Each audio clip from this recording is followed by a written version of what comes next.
Heretics fork. How heretic forks became one of the cruelest punishments of all time. In medieval times, various torture devices were used as punishments or to get confessions from prisoners. The most common ones include the rack, flaying, and rat torture, but there was one device specifically used for heretics. During the Spanish Inquisition, there was a widespread hunt for those who practiced religions other than Catholicism. According to history, Muslims, Jews, and Protestants were persecuted for their beliefs and tortured for their heresy. At that time, inquisitors would visit different places and seek out non-Catholics to allow them to admit to being heretics. Those who confessed would have to endure different types of torture as a form of punishment. The accused who did not confess were tortured and then executed, but many were also victims of false accusations.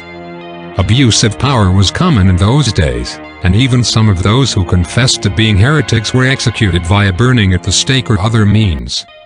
Either way, once a person was accused, wrongfully or not, torture will soon follow.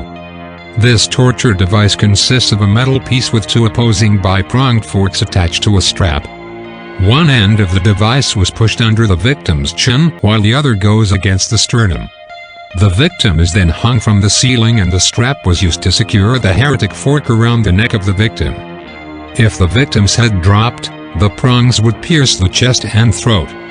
The heretic's fork is a leather belt that is secured snugly on the neck.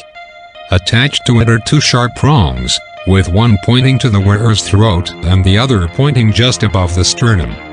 Although the device looks simple, having it on will cause extreme and continuous pain to the wearer.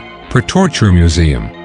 Keeping the head in a steady position will prevent the tips of the prongs from piercing the skin, but of course, a person can only hold one position for so long before getting tired.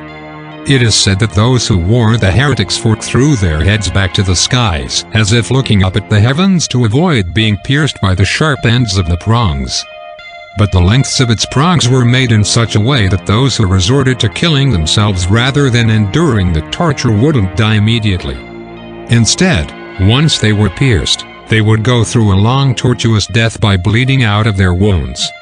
According to medievality, the heretic's fork was typically used to get a confession, but it was sometimes used after a confession to prevent the heretic from speaking further.